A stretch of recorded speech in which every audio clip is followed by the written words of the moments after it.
안녕하세요. 이사무엘 목사입니다. 매일 성경 묵상 사무엘상 29번째 시간 전쟁은 여호와께라는 제목의 말씀으로 함께 묵상해 보겠습니다. 사무엘상 17장 41절에서 58절 말씀입니다. 다윗과 골리앗 마지막 이야기입니다. 오늘 이제 다윗이 골리앗을 이기는 장면이죠.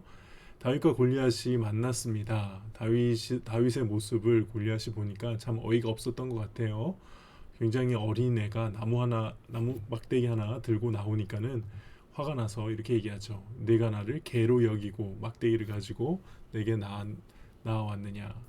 이제 개는 고대 근동에서 부정적인 이미지로 사용됐던 대표적인 동물입니다. 그래서 열왕기상 21장에 보면요. 이세벨의 그 최후에 대해서 예언의 말씀을 주실 때 개들이 이세벨을 시체를 먹을 거다고 이런 식으로 표현을 할 때도 그 개는 굉장히 부정적인 이미지였죠. 완전 나를 개 취급하느냐라고 이렇게 화가 나서 얘기합니다. 내가 너를 죽여서 내 살을 공중의 새들과 들짐승들에게 주리라. 실제 당시 전쟁에서 같은 편의 사기를 높이고자 또 적을 위협하고자 적의 장수의 시체를 이제 들짐승의 밥이 되도록 이렇게 장사 지내지 않고 놔두곤 했다고 해요. 이제 그런 말을 듣고 그런 위협을 듣고 그런 모욕을 듣고 다윗이 이야기합니다. 유명한 말이죠. 너는 칼과 창과 단창으로 내게 나아오냐? 나는 만군의 여호와의 이름 곧 내가 모욕하는 이스라엘 군대의 하나님의 이름으로 내게 나아간다. 이 만군의 여호와는 사무엘상 1장 3절에서 제일 먼저 등장하고요. 한나와 다윗이 이 호칭을 직접 사용하죠. 직접 이렇게 만군의 여호와라는 표현을 쓰면서 나갑니다. 근데 자세히 보시면은 만군의 여호와 그다음에 곧 이스라엘 군대 하나님이라는 표현이에요. 그러니까 지금 우리 이 군대가 하나님의 군대다라는, 하나님이 다스리시고 지휘하시는 군대다. 그러니까 그 군대의 하나님이시다라는 표현이고요. 그래서 하나님을 이제 자신의 주인이시고 참된 신이실 뿐만 아니라 지금 이 전쟁을 지휘하시고 이기게 하시는 하나님이시다라는 것을 고백하는 표현입니다.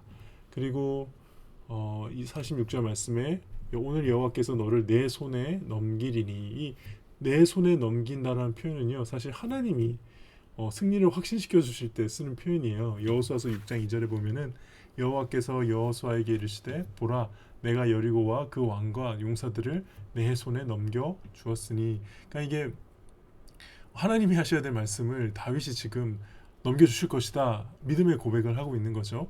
어떻게 보면 좀 무모할 수도 있긴 한데 이 장면이 왠지 하나님 보시기에 되게 예뻤을 것 같아요. 진짜 하나님만 믿고 하나님의 크심, 하나님의 승리를 주심만 믿고 그 골리앗 앞에 당당하게 나아가서 너 이제 내 손에 넘어왔어 라고 당당하게 얘기하는 이 모습이 되게 왠지 하나님 앞에 되게 귀여웠을 것 같은 그런 느낌입니다. 그리고 말하죠. 이스라엘 온 땅으로 이스라엘의 하나님이 계신 줄을 알게 하겠다. 두 가지 목적입니다. 내가 지금 너 와서 이스라엘 하나님을 온 땅에 알게 하겠다. 두 번째, 여호와의 구원하심이 칼과 창에 있지 않음을 알게 하겠다. 저는 개인적으로 이게 하나님의 군대의 전쟁 목적이라고 생각합니다.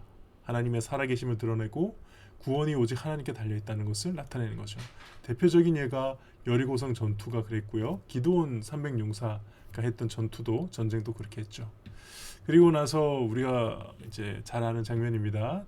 블레셋 사람 그 골리앗과 다윗의 전투 두 사람의 싸움에서 다윗이 압도적으로 이겨버리죠. 그냥 물매를 던져가지고 이마에 박혀서, 그 돌이 이마에 박혀서 바로 엎어집니다.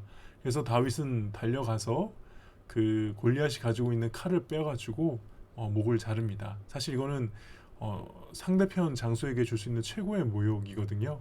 사무엘하 23장에 보면은 이 다윗의 용사들에 대해서 설명할 때 그 중에 한 명이 나오는데 바로 브나야라는 사람이 나와요. 그 사람을 표현할 때 21절에 보시면은 그가 막대기를 가지고 내려가 다윗하고 똑같죠. 그 애굽 사람의 손에서 창을 뺏어가지고 그 창으로 죽였다. 그러니까 우리 입장에서는 다윗이나 이 브나야 입장에서 보면은 엄청난 용맹을 자랑하는 표현이지만은 상대 장수 입장에서 보면은 굉장히 치욕적인 거죠. 모욕적인 거고요. 그렇게 골리앗을 죽였다는 겁니다. 이렇게 골리앗을 죽이니까 블레셋 사람들이 어떻게 됩니까? 다 도망을 갔어요. 일단 제가 전에 한 번도 나눴듯이 블레셋 군대도 사실은 굉장히 두려워하고 있었다는 증거죠. 그렇죠? 이게 뭐 골리앗만 죽었지 사실 이스라엘 백성들과 싸움은 얼마든지 싸울 수 있잖아요. 근데 도망을 갔다는 거예요. 원래 그리고 도망을 가면 안 돼요. 골리앗 말대로 하면 1대1로 붙어서 졌으니까 패배를 인정하고 뭐 종이 되든지 항복하든지 해야 되는 거거든요. 근데 도망을 가버렸다. 이건 굉장히 비겁하게 어떤 뭐 서약을 깨트리는 그런 행위를 한 겁니다. 애초 이걸 지킬 마음도 없었던 거고 골리앗 하나만 내세우고 블레셋 사람들도 뒤에서 떨고 있었던 것이 아닐까 그렇게 생각을 해봅니다. 그리고 이제 승리를 쫓아가서 노략하고 이제 승리를 마무리 짓죠. 다윗이 블레셋 사람의 머리, 골리앗의 머리를 예루살렘으로 가져왔다고 되어 있는데 이 당시에는 예루살렘이 이스라엘의 소유가 아닙니다. 나중에 다윗이 이스라엘을 이제 지금 여부스 족속이 살고 있거든요. 그 여부스 족속을 쳐서 다 예루살렘을 이렇게 공략을 해서 이제 예루살렘이 이스라엘의 수도가 되는 거지. 지금은 예루살렘에 여부스 족속이 살고 있거든요. 그래서 아마 이거는 후대에 골리앗의 머리를 임시로 다른 곳에 장사했다가 후대에 지금 이렇게 옮겼다라는 기록으로 보여집니다. 그 다음에 좀 신기한 기사가 나오는데요. 이 사울이 그렇게 승리를 하고 나서 보니까 너무 놀란 거예요. 그래서 군사령관 아브넬, 이제 자신의 숙부인 넬의 아들이니까 사촌 동생이죠. 사촌 동생이지만 이제 군사령관을 맡고 있어요. 이 아브넬에게 묻습니다. 누구의 아들이냐?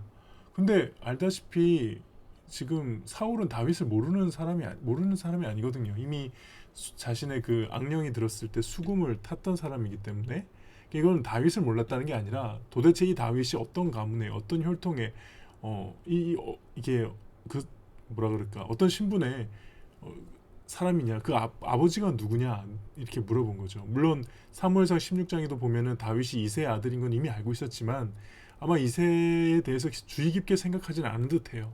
그러니까 여기서 정말 이 다윗이라는 사람이 어떤 정체를 가진 어떤 가문에 어떻게 도대체 어디서 훈련을 받았고 어떻게 살아왔길래 이런 대단한 일을 했는가라는 의미로서 아마 질문을 한 것 같습니다. 오늘 말씀의 묵상은요. 일단 첫 번째 아까 나눴던 부분이죠. 하나님의 군대는 하나님의 살아계심과 하나님의 구원하심을 전하는 군대죠.